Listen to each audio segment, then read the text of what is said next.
ก็อันนี้คือเป็นน้องโอเนาะล่าสุดพี่น้องคือ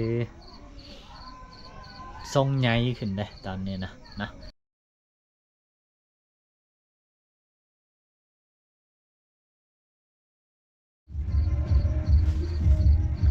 สบายดีและสวัสดีบรรดาพี่น้องหมดสุคนยังตื่นเส้นเก่าเส้นเคยเนาะกาพอดีตอนนี้เป็นเวลา19:33นะพี่น้องเนาะพอดีมานั่งอัดคลิปอัปเดตเนาะข่าวแจ้งข่าวกับบรรดาพี่น้องเนาะก็คือช่วงก่อนหน้านี้เฮาได้ติดต่อเนาะหูข่าวของน้องอูกับน้องอีนนะชี้หูก็คือมีแต่ผ่านทางไอ้พวกเนาะแต่ว่าตอนนี้เนาะเราสามารถติดต่อหาทางญาติของ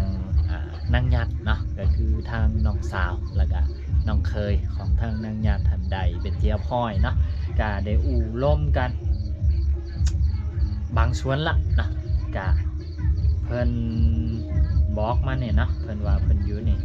ก็อยู่แถวนังคาลือนี่นะคือตอนนี้นี่เพิ่นอยู่น้ำคาลือว่าซั่นเนาะไปเฝ้าสวนกล้วยให้กับคนจีนเขาเจ้าเนาะก็เอาอีนไปอยู่นับก็เฮาก็ลมกับเพิ่นก็พอสมควรอยู่นะนี่แล้วอันนี้คือที่เพิ่นเว้าให้ฟังเนาะเขาจะกันมาอยู่นี่ผู้อินอยู่น้ำเฮานี่เสื้อก็ซื้อให้คนสุดเกือบคนคู่เกือบมันให้แล้ว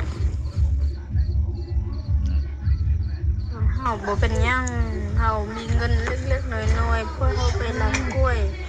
บ่ได้หยังได้ส้มซ้ำร้านซื้อข้าวกินเด้ซื้อของกินเด้บ่ให้เล็กน้อยตลอดเด้ก็บ่มีเงินอยู่สวนกล้วยนี่ได้2 มื้อเฮ็ดเวียกทุ่งกกกล้วยใส่ปุ๋ยเวลาแม่ลาวอยู่บ่แต่น้อยมันก็ตึดเฮาเด้มีของกินมันยังก็มาเฮือนเฮาเคยตึดนะก็หลายสิ่งหลายอย่างนะเท่าที่โอ้ลมกันแล้วก็อันนี้คือเป็นน้องโอเนาะล่าสุดพี่น้องคือทรงใหญ่ขึ้นได้ตอนนี้นะก็คือเท่าที่ได้ลมกับทางญาติของนางญาตินะก็คือน้องสาวของเพิ่นหลายๆคนก็อาจจะเคยเห็นผ่านจอเนาะเป็นบางเทื่อแล้วเนาะสำหรับน้องสาวของนางญาติผู้นี้นะตอนนั้นก็สาวนี้มักไปถ่ายคลิปถ่ายนั่นก็เห็นผ่านกล่องผ่านนั่นอยู่แวบๆเนาะก็คิดว่าทุกคนก็น่าสิเคยเห็นนะคือทุกสิ่งทุกอย่างเนาะสำหรับลูกสาวกับลูกชายของนางญาติตอนนี้ก็คือขึ้นกับผู้เป็นน้องสาวกับน้องเคยของนางญาติเราเป็นผู้ดูแลทั้งหมดนับตั้งแต่เสื้อผ้ารองเท้าเครื่องนุ่งห่มทุกสิ่งทุกอย่างเนาะการอยู่การกินคือทุกสิ่งทุกอย่างนี่ขึ้นกับน้องสาวกับน้องชายน้องเคยของนางญาติทั้งหมดเลยเนาะเพิ่นว่าเพิ่นไปรับจ้างได้เงินมา 2-3 ล้านก็คือแบงค์ซื้อข้าวได้ซื้อน้ำได้แล้วก็ส่วนที่เหลือก็คือซื้อเครื่องซื้อของให้กับกับอีนแล้วก็ให้ใส่ให้จ่ายเล็กๆน้อยๆนะก็ให้ตลอดเพิ่นว่าเนาะก็ถือว่าเป็นความโชคดีของของอีนเนาะพี่น้องเวลาที่ว่าบ่มีบ่อนไปบ่อนมันยังสินะก็มีญาติเนาะเอาไปซอยดูแลเอาไปซอยเบิ่งแยกก่อนหน้านั้นคือจังที่บ่ดำเบาไปในหลายๆ EP เนาะที่บ่เห็นญาติพี่น้องของทางนางญาติท่านเขามาเบิ่งแยงเขามาดูแลก็คือเท่าที่ได้ล้มกับเพิ่นก็คือแบบเพิ่นบ่ได้อยู่บ้านนะก็ แล้วเวลาเจ็บไข้ได้ป่วยสิก็โดยความที่ว่าอยู่ไกลกันนะแล้วก็โทรศัพท์ก็บ่ค่อยมีสัญญาณการส่งข่าวหากันนี่ก็เป็นเรื่องค่อนข้างยากนะบางเทื่อบางที่เพิ่นก็บ่ฮู้ข่าวก็เลยบ่ฮู้สิเฮ็ดแนวใดมาดูแลนะสิมาดูแลก็ไกลเด้นะบางเทื่อก็บ่ทวงบ่ทันนี่ล่ะด้วยเรื่องของเวียกของงานเนาะแต่ว่าเมื่อมันเกิดสภาพจังซี่เนาะสภาพยุ่งยากจังซี่น้องอู้กับน้องอีดบ่มีบ่อนไปบ่มีบ่อนอยู่กะเนาะน้องสาวกับ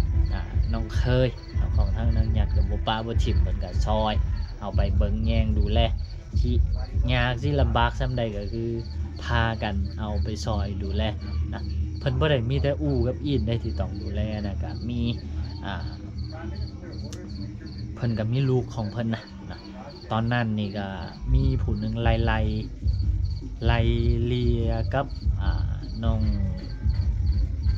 อู้เนาะคือลุดลื่นกันน้อยนึงแหละแต่บ่แน่ใจว่าปัจจุบันนี่มีอีกหรือบ่หรือว่ายังบ่ทันมีคันมีอีกก็เฉพาะเด็กน้อยก็อาจสิเป็น4คนหรือ5คนอันนี้เฮาก็บ่แน่ใจเนาะซึ่งที่บ่าวดำออกมาเฮ็ดคลิปนี้เนาะก็คือพวกเฮามีแผนไว้นี่แหละนะถ้าหากว่าพวกเฮาได้ผ่านไปแถวนั้นก็สิพากันเข้าไปเยี่ยมไปยามน้องอูกับน้องอินนะซึ่งมื้อนี้วันที่19เนาะวันที่20บ่าวดำบ่าวลีผู้ดอยเนาะว่าสิพากันออกไปเดินทรายนะคือจังที่พวกเฮาเคยเฮ็ดก่อนหน้านี้พอดีกำลังอีกดโทรบ่าวลีโทรมาพอดีโอ้บ่ทันเฮาเลยใจร้อนกว่านี้ โอ้กันซ่าอีกวีนึงนี่เรียบร้อย จักโมงไปมื้ออื่น จังหวะ 8 โมงนั่นแหละเนาะ8 โมงนั่นแหละโอเคบ่ซั่นตามนั้นเนาะ8 โมงเฮาสิมาหาตัวเด้อ พอดีหาโอกาสหาเวลานัดเจอกันนัดที่เดินทางร่วมกันได้เนาะก็เลยนัดกันเป็นวันที่20ก็คือมื้ออื่นนี้เนาะพวกเฮาก็สิได้พากันออกเดินทางนะสวนพอเฮาสิเดินทางไปชายแดนนี่ก็เดี๋ยวคอยลงรายละเอียดให้กับบรรดาให้พี่น้องฟังอีกถึงเชิญนึงเนาะแต่ว่ามื้อที่ว่าสิเดินทางมื้อสินั่นก็คือเป็นมื้ออื่นนี้เนาะจังหน่อยบ่ดำก็สิไล่เก็บเครื่องเก็บของเนาะพวกเฮาก็น่าสิไปอยู่หลายบอนอยู่เนาะแต่เรื่องสิไปวันใดแดะอันนี้นี่เดี๋ยวว่าเฮาต้องล้มกันอีกเทื่อนึงก่อนนะบางทีก็อาจสิไปตามหน้างานนะ